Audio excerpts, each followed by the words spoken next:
kooxda ciidanka booliiska Soomaaliyeed ee Heegan ayaa waxa ay tababarkii ugu dambeeyay xilli ciyaareedkan ay ku sameysay garoonka Njiriso Stadium ee magaalada Muqdisho. dadka la socdaan horyaalka Somali Premier League waxa la yaab ku noqotay halka ay kaga jirta kala sareynta oo ay si aad ugu dhow yihiin ku guuleysiga horyaalka. macalinka hogaamiye kooxda kubadda cagta ee Heegan Mahad Maxamed Xaaji ayaa ka hadlay rajada uu ka qabaanashada horyaalka iminka gabagabada ee Somali Premier League. Mahad Maykon waxa uu kamid ahaa ciyaartoydii kooxda Heegan kula guuleysatay horyaalkii ugu dambeeyay ee qaaday 2014-2015 waxaana markaas uu sheegay in uu si aad u shaqeeyeen ciyaartoydiisa isla markaana u mahad celinayo xilli ciyaareedkan. والله horta rajadeena mar walba 100% dagaalan ku jirna diyaar garoow ugu dambeeyay maanta sameynayna waxaan diyaar u nahay natiijada Ilaahay na siiyo laakiin mustil anaga waxaan rabnaa inaan champion noqono aan dagaalan insha Allah. dad badan ka shaqeeyay horta in kooxda ay horumarkan ay gaarto ay ugu horeeyaan ciyaartooyda oo silqaan badan sameeyay dhageysi badan sameeyay iyo maamulka oo juhdi badan galishay marka insha Allah waxaan rajaynaynaa sanadka tii dambe inay tan ka sii fiicnaato malo muddada in ugu yareed 6 bil kaliya aan haystay ma sha Allah haddana Ilaahay meel fiican oo nagay waxaan rajaynaynaa sanad dambe meeshaan aan joogno meel ka sii fiican aan gaarno insha Allah. footballka lagu sheegay waxa lagu ciyaaraa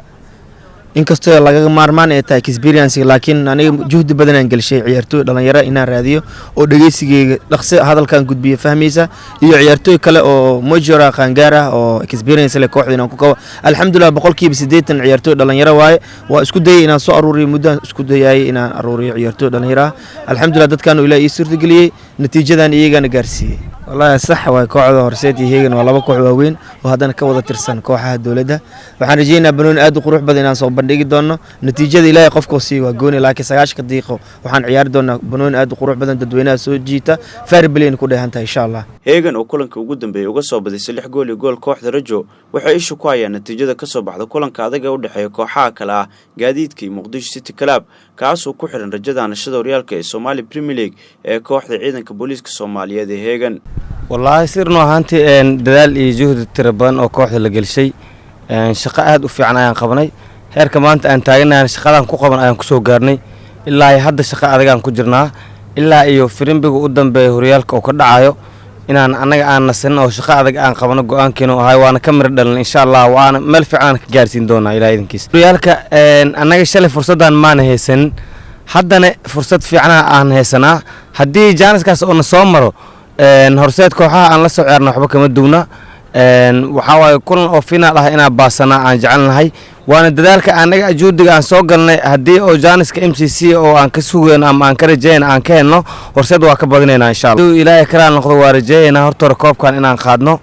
aadan oo waham weyn aniga ahaan inaan koobkan kooxda ku guuleysto inkastoo rajada meel dheer iska tahay laakiin awal barajaan anaga maan lahayn hadda